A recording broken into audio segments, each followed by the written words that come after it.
How about this? A local photographer captures stunning video of a natural phenomenon off Hermosa Beach. Two surfers riding glowing bioluminescent waves while being towed by a boat. Bo Bridges, that's his name, captured these amazing images. The surfers describe it as a once-in-a-lifetime experience.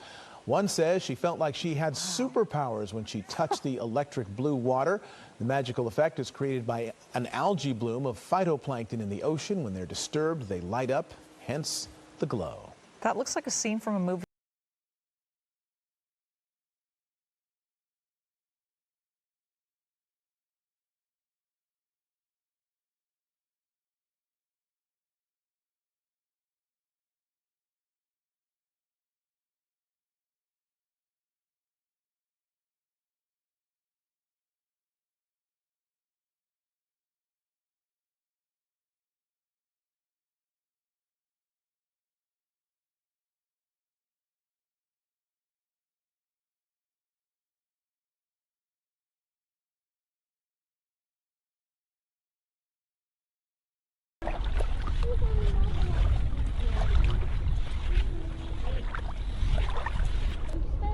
Oh, wow.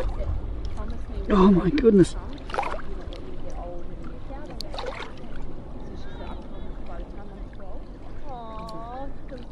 That's incredible.